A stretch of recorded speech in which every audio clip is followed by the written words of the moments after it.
Hello and welcome to Lovneesh sir की class. आज की ये शिक्षा निदेशालय राष्ट्रीय राजधानी क्षेत्र दिल्ली की वर्कशीट नंबर 75 जो कि कक्षा 10वीं के विद्यार्थियों के लिए है, यह ली गई है सामाजिक विज्ञान के इतिहास विषय से। और आज भी हम इसमें अध्याय नंबर 3 भारत में राष्ट्रवाद को जारी रखेंगे। तो चलिए बिना समय गवाए शुरुआत करते हैं मेरे साथ और समझने की कोशिश करते हैं। देखिए, आज की इस वर्कशीट में जो हम बात करेंगे वो बात करेंगे कि असहयोग आंदोलन ग्रामीण इलाकों में और जंगलों में किस प्रकार फैला, वहां पर रहने वाले लोगों ने इसे किस अर्थ में लिया। जैसा कि आपको याद है कि पिछली वर्कशीट में हमने ये जाना था कि शहरों और कस्बों में ये असहयोग आंदोलन किस तरह से फैला था, लोगों ने इसमें किस तरह से भाग लिया था या वो क्यों धीमा पड़ गया था, उसके बारे में समझा था। आज हम समझेंगे कि ग्रामीण इलाकों में विद्रोह किस प्रकार हुआ। चलिए शुरुआत करते हैं। ग्रामीण इलाकों में विद्रोह। अवध में यहां बाबा रामचंद्र किसानों का नेतृत्व कर रहे थे। उनका आंदोलन ताल्लुकदारों जमींदारों के खिलाफ था जो किसानों से भारी भरकम लगान और तरह तरह के कर वसूल कर रहे थे। यानी यहां पर गांवों में जो किसान थे वो बेचारे क्यों दुखी थे, वो भी आंदोलन कर रहे थे, बल्कि वो आंदोलन कर रहे थे ताल्लुकदार और ज़मींदारों के खिलाफ जो उनसे ज़बरदस्ती के ज़्यादा लगान और तरह तरह के कर वसूल कर रहे थे। किसानों को बेगार करनी पड़ती थी। बेगार का मतलब उन्हें बिना किसी पारिश्रमिक के, यहाँ जैसे मजदूर होते हैं, दास होते हैं, उस तरह से उन्हें ज़मींदारों के यहाँ काम करना पड़ता था और बिना किसी पारिश्रमिक के ज़मींदारों के खेतों में काम भी करना पड़ता था। तो किसानों की ये मांग थी कि लगान को कम किया जाए, बेगार खत्म हो और दमनकारी जमींदारों का सामाजिक बहिष्कार किया जाए। ये किसानों की मांगे थी। अक्टूबर 1920 तक अवध किसान सभा का गठन कर लिया गया। महीने भर में इस पूरे इलाके के गांवों में संगठन की 300 से ज्यादा शाखाएं बन चुकी थी। अगले साल जब असहयोग आंदोलन शुरू हुआ ना, तो कांग्रेस ने अवध के किसान संघर्ष को इस आंदोलन में शामिल करने का प्रयास भी किया, लेकिन किसानों के आंदोलन में ऐसे स्वरूप विकसित हो चुके थे जिनसे केंद्र कांग्रेस का नेतृत्व खुश नहीं था। यानी कहने का मतलब है कि जब यह असहयोग आंदोलन शुरू हुआ तो उन किसानों के आंदोलन को भी इसमें शामिल किया गया, लेकिन अब ये किसान बहुत उग्र भी हो चुके थे। 1921 में जब आंदोलन फैला तो ताल्लुकदारों और व्यापारियों के मकानों पर हमले होने लगे, बाजारों में लूटपाट होने लगी और अनाज के गोदामों पर कब्जा कर लिया गया। महात्मा गांधी का नाम लेकर लोग अपनी सारी कार्रवाइयों को और आकांक्षाओं को सही ठहरा रहे थे।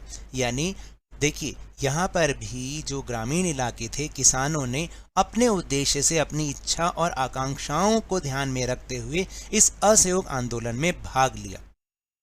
अब हम बात करेंगे आंध्र प्रदेश की गुड़ेम पहाड़ियों में यानी जंगलों में ये विद्रोह किस प्रकार फैला। आंध्र प्रदेश की गुड़ेम पहाड़ियों में आदिवासी किसानों ने महात्मा गांधी के संदेश और स्वराज का और ही मतलब निकाला। 1920 के दशक की शुरुआत से यहाँ एक उग्र गुरिल्ला आंदोलन फैल गया था। क्यों फैल गया था? देखिए, लोग अंग्रेजी सरकार द्वारा बनाए गए वन नियमों से परेशान और गुस्से थे। आपने कक्षा 9वीं में पढ़ा था ना, वन अधिनियम उन्होंने बनाया था। तो लोग जंगलों में ना तो मवेशियों को चरा सकते थे और ना ही जलावन के लिए लकड़ी और फल बीन सकते थे। अब उनके नेता थे अल्लूरी सीताराम राजू। ये नाम याद रखिएगा, पेपर में भी इसके बारे में प्रश्न आता है। उनके नेता जो अल्लूरी सीताराम राजू थे, उनका दावा था कि उनके पास बहुत सारी विशेष शक्तियां, यानी वो एक बहुत ही विचित्र व्यक्ति थे। वह सटीक खगोलीय अनुमान लगा सकते हैं, लोगों को स्वस्थ कर सकते हैं और गोलियां भी उन्हें नहीं मार सकती। जब वो ऐसा कहते थे, क्योंकि आपको पता है जो आदिवासी लोग हैं वो पढ़े लिखे तो होते नहीं, तो इसलिए बहुत जल्दी दूसरे की बातों पे विश्वास भी कर लेते थे। लेकिन राजू महात्मा गांधी की महानता के गुण गाते थे। उनका कहना था कि वे असहयोग आंदोलन से प्रेरित हैं। उन्होंने ही लोगों को खादी पहनने तथा शराब छोड़ने के लिए प्रेरित किया। साथ ही उन्होंने यह भी दावा किया कि भारत अहिंसा के बल पर नहीं बल्कि केवल बल प्रयोग के जरिए ही आज़ाद हो सकता है। गुड़ेम विद्रोहियों ने पुलिस थानों पर हमले किए, ब्रिटिश अधिकारियों को मारने की कोशिश की और स्वराज प्राप्ति के लिए गुरिल्ला युद्ध चलाते रहे। और 1924 में राजू को पकड़ लिया गया और फांसी दे दी गई। तो देखिए, यहाँ पर भी हिंसा ही हिंसा फैल गई थी, जो कि गांधी जी का उद्देश्य नहीं था, और गाँव में भी ऐसे ही हुआ था। तो चलिए अब हम चलते हैं अपने प्रश्नोत्तर की ओर।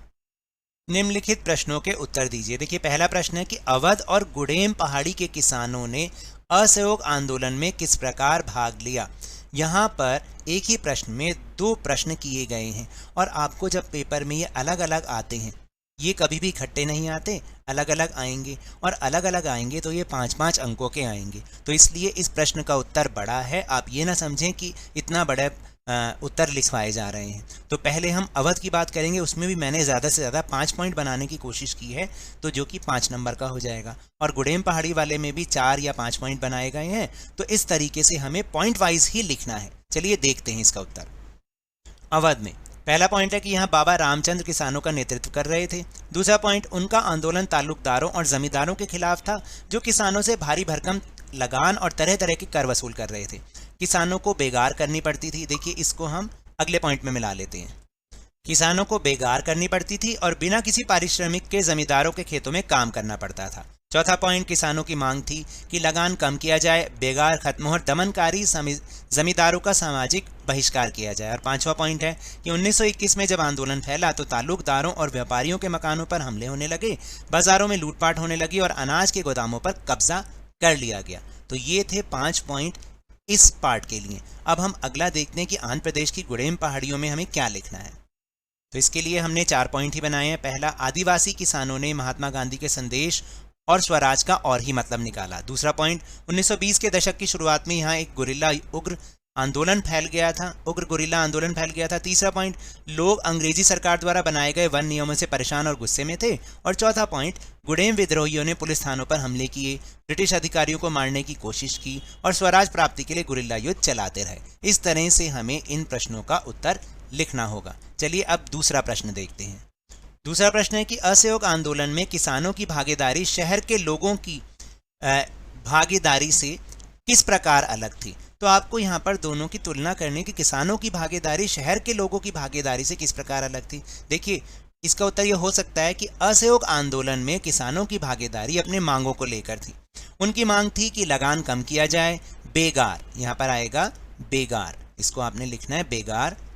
मैं इसको यहाँ पर काट के सही लिख देता हूँ, बेगार, ठीक है, बेगार खत्म हो और दमनकारी जमींदारों का सामाजिक बहिष्कार किया जाए। जबकि शहर में लोगों की मांग कुछ और थी। शहर के मध्य वर्गीय लोग ब्रिटिश संस्थानों में गुलामों की तरह पढ़ने या काम करने की तुलना में भारतीय संस्थानों में पढ़ना या काम करना पसंद करते थे। वे विदेशी कपड़ों का बहिष्कार करके खादी के कपड़े भी पहनना चाहते थे। तो इस तरह से इन दोनों का अलग था हिस्से, जो जैसे उन्होंने भागीदारी की। अब आपको समझ में आया। तो ये तो थी आज की वर्कशीट। अगर मेरे इस तरह समझाने से अब आपको समझ में आने लगा है तो इस चैनल और वीडियो को लाइक कीजिए, शेयर कीजिए और अगर आप नए हैं तो सब्सक्राइब भी कर लीजिए। और टेलीग्राम ऐप पर हमारा चैनल लवनीश सर की क्लास, उसको ज्वाइन करना ना भूलिएगा, जिसको ज्वाइन करने का लिंक आपको इसी वीडियो के डिस्क्रिप्शन बॉक्स में मिल जाएगा। लेकिन ये भी याद रखें, घर से बाहर निकलते समय मास्क अवश्य लगाएं और जब भी आपकी बारी आए कोरोना का टीकाकरण अवश्य करवाएं, क्योंकि कोरोना को हराना है और जिंदगी को एक बार फिर से सुहाना बनाना है। इसी उम्मीद के साथ बहुत बहुत धन्यवाद।